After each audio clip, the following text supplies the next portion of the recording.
Bonjour à tous. Alors, dans une vidéo précédente, nous avons vu que la symbiose pouvait être à l'origine d'une diversité des êtres vivants.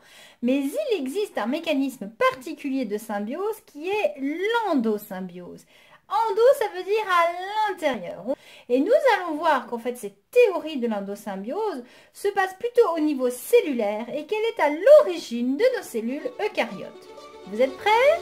C'est parti!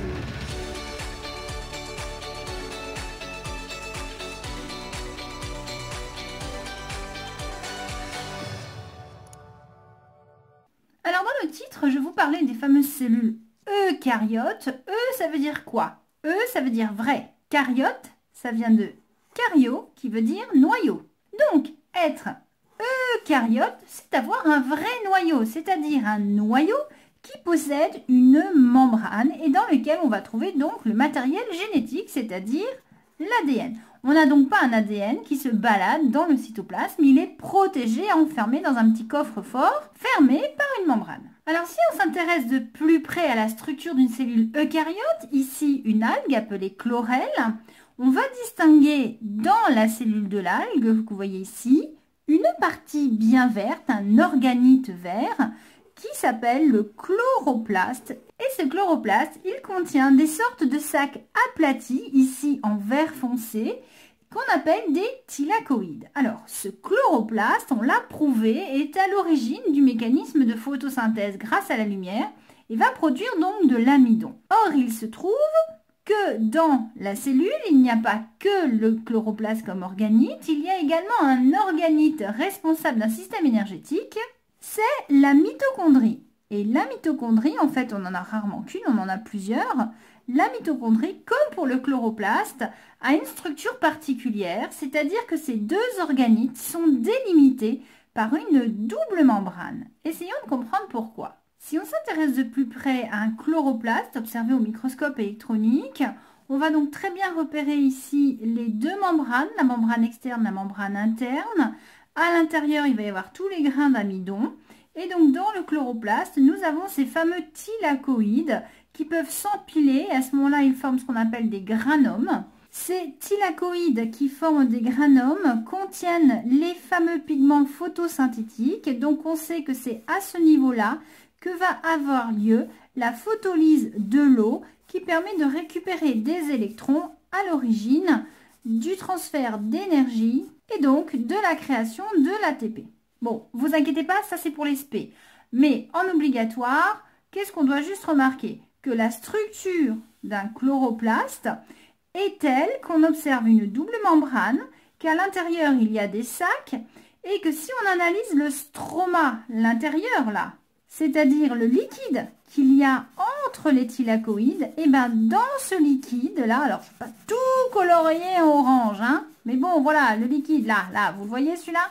Et bien ce liquide, il a la particularité de posséder de l'ADN et de l'ARN. Donc ici, on se trouve dans une situation où finalement on est proche d'une cellule, on a membrane, liquide, des organites et par contre, on n'a pas de noyau, mais on a de l'ADN qui se balade, qui circule. Ça nous fait penser à la structure des cellules prokaryotes, celles qui n'ont pas de vrai noyau. Et certains spécialistes vous diront que ça ressemble énormément à la structure de la cyanobactérie. Donc la cyanobactérie est une bactérie qui a la capacité d'être verte, donc de fixer la lumière. Ces membranes internes contiennent des pigments chlorophylliens. Cette bactérie est capable de pratiquer la photosynthèse. Et si on regarde bien sa structure, elle a des membranes internes, elle a un liquide intérieur, elle a une membrane avec une paroi, une enveloppe de protection, et elle a, dans son liquide intracellulaire, du matériel génétique qui se balade. Eh ben dis donc, ça nous fait bien penser à ça, on est d'accord. Sauf que ça vit pas dans l'eau, ça vit à l'intérieur d'une cellule. Donc on peut se dire, bah tiens, est-ce que celle-là, elle serait pas rentrée, elle n'aurait pas été becquetée par une cellule encore plus grosse? Eh ben si, c'est la théorie de l'endosymbiose. À l'époque où dans notre soupe primitive d'océan, il n'y avait que des molécules qui ont fini par s'associer pour former les premières cellules, nous avons des cellules de taille différente. Et pourquoi pas imaginer que de grosses cellules aient d'englober de petites cellules. Cette théorie est appuyée par une autre observation très similaire. Si je prends ici une mitochondrie qu'on trouve dans toutes les cellules eucaryotes et prokaryotes, qu'est-ce qu'on observe encore une fois? Membrane externe, membrane interne, une matrice, un liquide de base. Nous avons les fameuses particules d'ATP synthase. Je vous rappelle que la mitochondrie permet d'utiliser le glucose pour dégager de l'ATP. C'est la respiration. Et donc, dans cette mitochondrie, qu'est-ce qu'on observe qui se balade? De l'ADN. Donc encore une fois, ici, on est dans la structure d'une cellule prokaryote avec du matériel permettant la synthèse de molécules et une information génétique. Donc, ici, on peut encore dire, pourquoi pas une toute petite cellule qui aurait été englobée par une grosse. Et c'est d'autant plus probable que la structure des mitochondries ressemble fortement à la structure des protéobactéries. On va retrouver chez les protéobactéries la même structure que les mitochondries. Donc si on en revient à notre cellule eucaryote qui possède un vrai noyau, on a ici donc deux organites qui possèdent chacun leur ADN, qui finalement ont une structure de cellules prokaryotes. On peut donc supposer qu'on a affaire dans l'histoire de l'évolution à une grosse cellule qui aurait absorbé, phagocyté, sans les digérer, deux types de cellules prokaryotes. Alors vous allez me dire, mais oui, alors le noyau, comment est-ce qu'il se serait formé? Et bien ce qui est rigolo, c'est qu'en fait, la membrane nucléaire est une double membrane. Et cette double membrane pourrait s'expliquer également par des invaginations de la membrane externe. Alors, je m'explique. Alors, on va se la faire façon BD. Oui, j'ai pas fait les schémas parce qu'ils sont un peu compliqués, vous allez voir, mais bon, c'est pas vraiment au programme de TS, mais pour votre culture personnelle, ça vous permettra de comprendre plein de choses. Alors, nous avons ici un prokaryote ancestral. Ce prokaryote ancestral, finalement, c'était une cellule tout simple, avec sa membrane plasmique, son cytoplasme et son ADN. Que s'est-il passé? Comment avons-nous pu former un noyau? Tout simplement en créant des invaginations de la membrane plasmique. Si la membrane plasmique s'invagine, alors ça veut dire quoi s'invaginer? Ben, ça veut dire que là, normalement je suis comme ça, mais hop, je rentre à l'intérieur. Et toc, je fais ça. Voilà, je rentre, je me déforme à l'intérieur de moi-même. Sauf que si ici j'ai un petit peu d'ADN et que de tous les côtés ça s'invagine. Alors attendez, là, il faut que je mette du blanc. Vous voyez bien qu'ici, qu'est-ce qui se passe? Si les invaginations se touchent, on va se retrouver à avoir un système de double membrane qui va entourer l'ADN. Et pour peu que ça se referme ici, voilà, ça disparaît. Ah oui, c'est magique le blanc, ça permet de tout faire disparaître. Ben voilà, les invaginations ont disparu, mais les parties qui étaient rentrées sont restées autour de l'ADN. On se retrouve avec ici la membrane nucléaire. Donc on a notre petit coffre-fort qui s'est formé autour de l'ADN et voici comment nous avons obtenu une cellule eucaryote avec un vrai noyau. Donc en dessin un peu plus propre, ça donne ça. Alors, les réticulums endoplasmiques sont apparus également par invagination. Mais sauf qu'ils sont restés finalement, hop, sur le bord ici. Ils ne sont pas allés jusqu'au noyau. Donc on a finalement des morceaux de membrane qui se sont invaginés, qui se sont séparés de la membrane extérieure. Et on a donc des sacs qui sont apparus.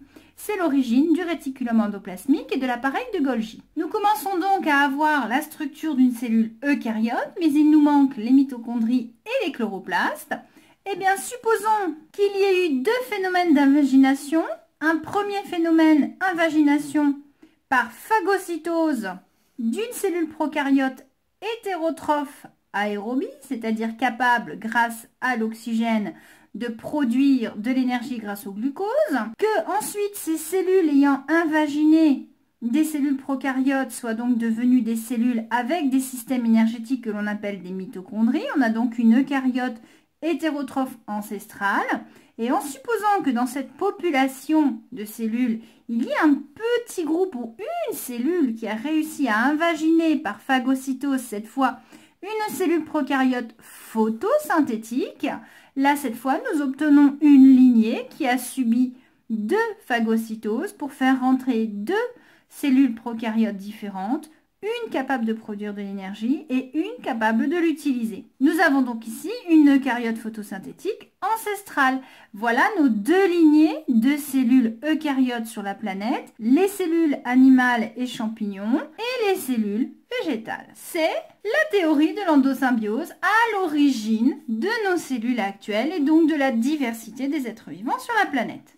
Alors on va se retrouver sur la planète avec un petit cas particulier, bon c'est pas le seul, hein, mais celui-là il est étudié en TS, ce sont les cryptophytes. Alors les cryptophytes ont une structure très particulière, ce sont des cellules qui ont un flagelle, elles peuvent se déplacer, elles possèdent des mitochondries, elles ont leur noyau avec leur génome, et à l'intérieur de leur cytoplasme, on va observer finalement quelque chose de bizarre. On a un plast qui est enfermé dans une membrane qui contient elle également un génome, un ADN. Donc en fait on a de l'ADN ici, c'est le génome de la cellule, et on a de l'ADN là-dedans. Donc si on regarde bien, finalement on a une cellule ici avec son noyau, et c'est comme si à l'intérieur on avait une deuxième cellule avec son noyau et son organite. Donc ici, on aurait une cellule qui a phagocyté une cellule qui elle-même avait phagocyté une cellule prokaryote qui est devenue le chloroplaste. Nous avons ici une double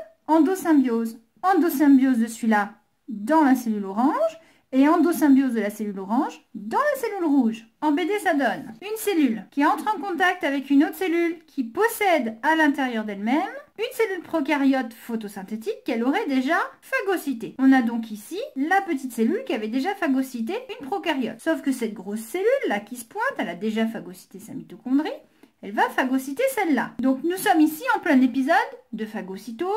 Cette cellule rentre à l'intérieur de la grosse. On a donc ici finalement l'association de génomes, le génome de la grosse cellule d'origine, le génome de la petite cellule et le génome de la cellule photosynthétique de départ. Sauf que voilà, c'est la grosse cellule qui mène la danse et donc c'est son matériel génétique qui va être conservé, qui va être actif. Et ainsi, progressivement, le matériel génétique va être trouvé dans la petite cellule sous forme de traces. On n'aura pas un matériel complet. Le seul qui reste complet, c'est celui de la cellule eucaryote photosynthétique de départ, parce qu'elle en a besoin pour fonctionner.